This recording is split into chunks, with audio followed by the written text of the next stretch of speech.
नमस्कार मु संबित आपण देखुचंती वन वर्ल्ड न्यूज। आजिरो पॉलिटिकल न्यूज अपडेट रे रहिछि तीनोटी चर्चित खबर। पश्चिम बंगरे टीएमसी नेता जहांगीर खान को नहीं विवाद, फ्रांस रे भारत इनोवेट्स 2024 रो शुभारंभ एवं देश रे 100% इथानल इंधन व्यवहार को मंजूरी। चलंतु आरंभ करिबा प्रथम खबर सह। प्रथम खबर, जहांगीर खान को खाली पाए रास्ता रे चलाइबा को नहीं विवाद। पश्चिम बंगर फलता अंचल रे टीएमसी नेता जहांगीर खान को पुलिस खाली पाए रास्ता रे नहीं जाइथिबा घटना राजनैतिक चर्चार केन्द्रबिंदु पालटिछि। जहांगीर खान को विरोध में अर्थ आदाय एवं निर्वाचन परवर्ती हिंसा संबंधी मामलार तदंत चलिछि। गिरफ परे तांकु सार्वजनीन भावे नहीं जिबाकु नहीं विभिन्न प्रतिक्रिया देखा देइछि।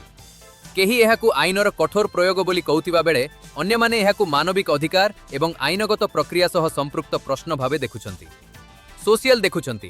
सोशल मीडिया रे एही घटना को नहीं प्रधानमंत्री नरेंद्र मोदी एवं फ्रांस राष्ट्रपति एमानुएल माक्रोन मिलित भावे फ्रांस निस सहर में भारत इनोवेट्स 2026 कार्यक्रम उद्घाटन करिसंती। एही कार्यक्रम रे भारतर 100 करोड़ अधिक डीप टेक स्टार्टअप अंशग्रहण करिसंती। Artificial intech, artificial intelligence, biotechnology एवं क्लीन एनर्जी भरी क्षेत्र में भारतर क्षमता को विश्व सम्मुख में उपस्थापन करने एहार उद्देश्य। उभय देश मध्य नुआ सहयोगी चुक्ति और 2030 पर्यंत एक इनोवेशन रोडमैप मध्य ग्रहण करा जाइछि। एही पदक्षेप को भारतर वैज्ञानिक और प्रजुक्तिगत शक्तिर प्रतीक बोली कुहा जाउछि।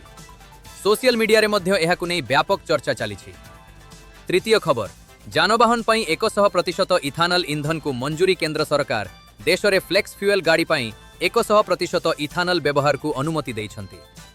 केंद्र मंत्री नितिन गडकरी कहिसंती जे एहा द्वारा बती जे एहा द्वारा तेबे एही निष्पत्ति को नहीं किछि प्रश्न मध्य उठुछि। विशेषज्ञ मानक मतरे पुराना गाड़ी रे एहार प्रभाव, माइलेज एवं दीर्घकालीन रक्षणाबेक्षण खर्च उपरे अधिक अध्ययन आवश्यक। सोशल मीडिया रे केही एहाको आत्मनिर्भर भारत दिगरे बड़ पदक्षेप बोली कहउथिबा बेले अन्य माने एहार व्यवहारिक प्रभाव को नहीं आलोचना करुछंती। एहा थिला आजिर प्रमुख पॉलिटिकल न्यूज अपडेट। देश और विश्वर समस्त गुरुत्वपूर्ण खबर पाई देखुथांतु वन वर्ल्ड न्यूज। मु संबित, नमस्कार।